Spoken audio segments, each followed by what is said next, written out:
ഓം ശാന്തി 22/6/2024. ഇന്നത്തെ മുരളിയുടെ main points.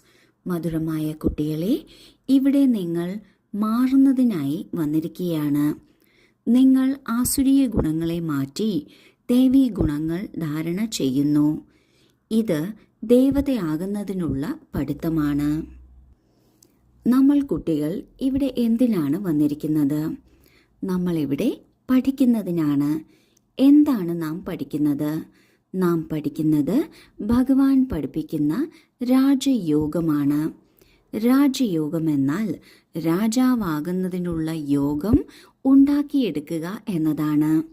രാജാവാകുന്നതിന് നാം സ്വരാജ്യ അധികാരി ആദ്യമാകണം.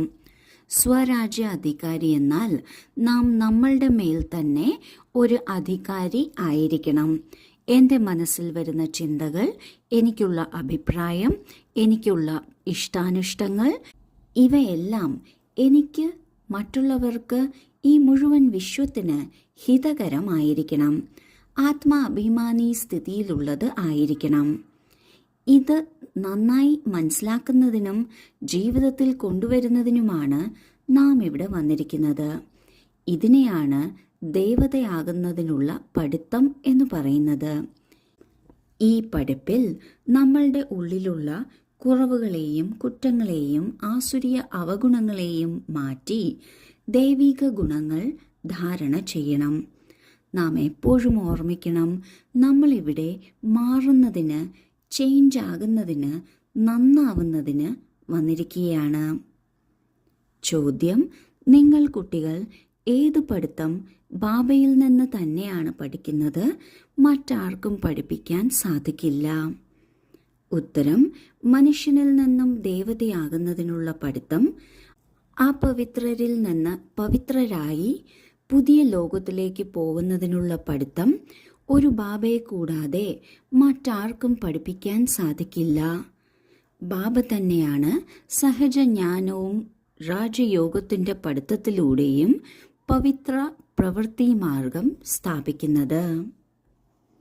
ഒരു സാധാരണ വ്യക്തിയിൽ നിന്ന്, മനുഷ്യനിൽ നിന്ന് എങ്ങനെ ശ്രേഷ്ഠ ദേവീ ദേവതയാകാം എന്നുള്ള പഠിത്തം സ്വയം ഭഗവാനു മാത്രമേ പഠിപ്പിക്കാൻ സാധിക്കുള്ളൂ. മറ്റൊരാൾക്കും ഇത് പഠിപ്പിക്കാൻ സാധിക്കില്ല. എന്തുകൊണ്ടെന്നാൽ മറ്റുള്ളവരെല്ലാവരും ഈ നാടകശാലയിൽ അഭിനേതാക്കളാണ്. എല്ലാവരും തങ്ങളുടെ പാർട്ട് ഈ നാടകശാലയിൽ, ഈ സ്റ്റേജിൽ ചെയ്തുകൊണ്ടിരിക്കുകയാണ്. ഈ നാടകത്തിൻ്റെ സംവിധായകനും മുഖ്യ നായകനും അതുപോലെ ഉള്ള ഒരേ ഒരു പ്രേക്ഷകനുമാണ് ബാബ. ബാബയ്ക്ക് മാത്രമേ ഈ മുഴുവൻ നാടകത്തെ വ്യക്തമായി അറിയാവുള്ളൂ. ഏത് അഭിനേതാക്കൾക്കാണ് ഈ നാടകത്തിലെ തന്നെ ഏറ്റവും ഉയർന്ന പാർട്ടായിട്ടുള്ള ഹീറോ ഹീറോയിൻ പാർട്ട് അഭിനയിക്കാൻ യോഗ്യതയുള്ളത് എന്നത് ബാബയ്ക്ക് മാത്രമേ അറിയുള്ളൂ. അതിനാൽ സ്വയം ബാബയാണ് ആത്മാക്കളെ തിരഞ്ഞെടുക്കുന്നത്. ആ ആത്മാക്കളിൽ ആർക്കാണോ തൻ്റെ ഭാഗ്യം വളരെ ഉയർന്നതാക്കണം എന്നാഗ്രഹമുള്ളത് അവരാണ് ഈ പഠിത്തത്തിൽ ശ്രദ്ധ കൊടുക്കുന്നത്. ഈ പഠിത്തം അപവിത്രമായ സ്ഥിതിയിൽ നിന്ന് പവിത്രമാകുന്നതിനുള്ള പഠിത്തമാണ്. ഇത്രയും ശ്രേഷ്ഠമായ ഈ പഠിത്തം ബാബയ്ക്ക് മാത്രമേ പഠിപ്പിക്കാൻ സാധിക്കുള്ളൂ. ഇതിനെ സഹജ ജ്ഞാനമെന്നും രാജയോഗമെന്നും പറയുന്നു.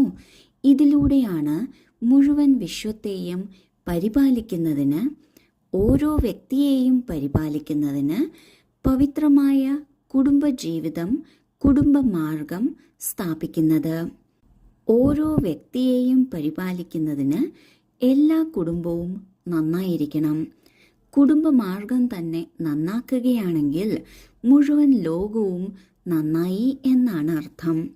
അതിനായാണ് ബാബ ഈ സഹജ ജ്ഞാനം തരുന്നത്, രാജയോഗം പഠിപ്പിക്കുന്നത്. ധാരണയ്ക്കുള്ള മുഖ്യസാരം: 1.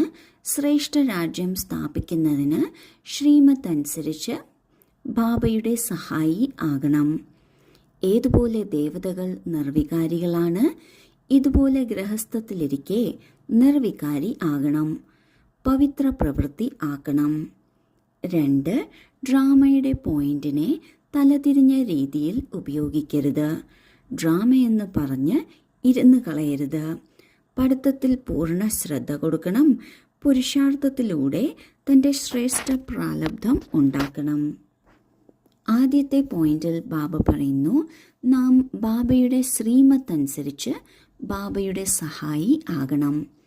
ബാബ പുതിയ ശ്രേഷ്ഠ രാജ്യം സ്ഥാപിക്കുകയാണ്. അതിൽ ഏത് തരത്തിൽ യോഗ്യമായ രീതിയിൽ നമ്മൾക്ക് സഹായിക്കാൻ സാധിക്കും അത് ബാബ നോക്കും. അതിനോടൊപ്പം ബാബയെ സഹായിക്കുന്ന നമ്മളെ എങ്ങനെ സ്വർഗത്തിലേക്ക് യോഗ്യരാക്കാം എന്നും ബാബ നോക്കുന്നു. അതിനാൽ ശ്രീമതമനുസരിച്ച് ബാബയുടെ സഹായി ആകണം. ദേവീദേവതകൾ തൻ്റെ ഗൃഹസ്ഥ പരിവാരം വളരെ ശുദ്ധമാക്കി വയ്ക്കുന്നു. അവർ ഒരിക്കലും വികാരത്തിലേക്ക് പോകുന്നില്ല. സമ്പൂർണ്ണ നിർവികാരികളാണ്.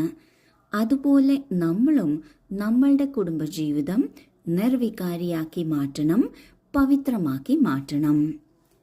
രണ്ടാമത്തെ പോയിന്റിൽ ബാബ പറയുന്നു, ഡ്രാമയിൽ എന്തുണ്ടോ അത് നടക്കും എന്നത് മറ്റുള്ളവർക്ക് വേണ്ടിയും ഈ ലോകത്തിനു വേണ്ടിയും ആണ്.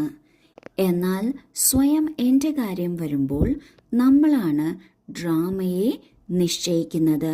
അതായത് പുറമേന്ന് എന്ത് സംഭവിക്കണം എന്നത് ഡ്രാമയിൽ അടങ്ങിയിട്ടുണ്ട്.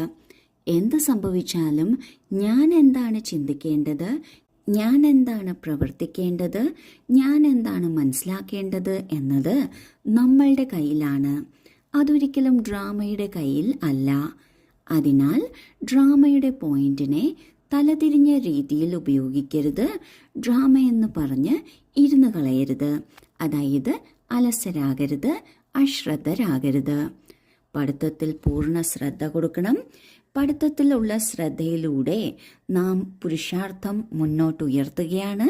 ഈ പുരുഷാർത്ഥത്തിലൂടെ തൻ്റെ ശ്രേഷ്ഠ പ്രാലബ്ധം ഉണ്ടാക്കാൻ സാധിക്കും.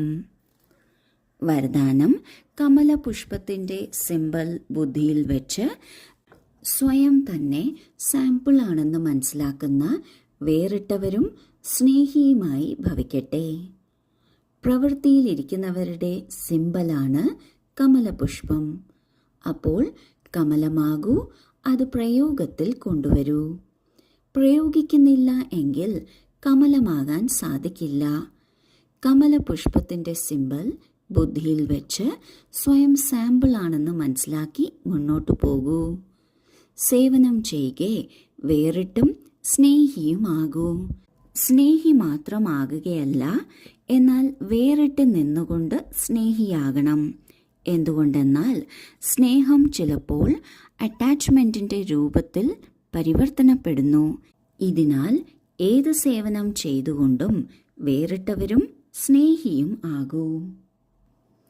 കമലപുഷ്പമെന്നത് ചുറ്റും ചെളിക്കുണ്ടിലാണ് എങ്കിലും അതിൽ തൊടാതെ അതിൻ്റെ പ്രഭാവത്തിൽ പെടാതെ നിൽക്കുന്നതാണ്.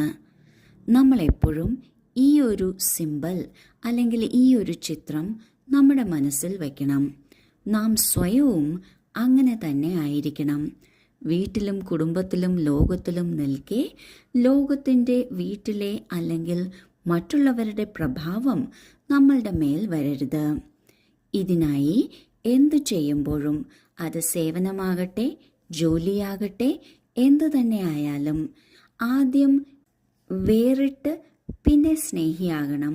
വേറിടുക എന്നാൽ മനസ്സുകൊണ്ട് വേറിടുന്ന കാര്യമാണ്, അല്ലാതെ പ്രവൃത്തി കൊണ്ട് അല്ല. ഇങ്ങനെ മാറി നിൽക്കുന്നില്ല എങ്കിൽ, സ്നേഹം മാത്രമേ ഉള്ളൂ എങ്കിൽ ഒരു അറ്റാച്ച്മെൻറ്റിൻ്റെ അല്ലെങ്കിൽ മമത്വത്തിൻ്റെ രൂപത്തിൽ പരിവർത്തനപ്പെടാൻ സാധ്യതയുണ്ട്. അതിനാൽ ഏത് കർമ്മമാകട്ടെ, സേവനമാകട്ടെ, ജോലിയാകട്ടെ, ലൗകിക പഠിത്തമാകട്ടെ, വേറിട്ട് നിന്നുകൊണ്ട് സ്നേഹിയായി ചെയ്യണം. സ്ലോഗൻ: സ്നേഹത്തിൻ്റെ കുടക്കീഴിനുള്ളിൽ മായയ്ക്ക് വരാൻ സാധ്യമല്ല. ഓം ശാന്തി.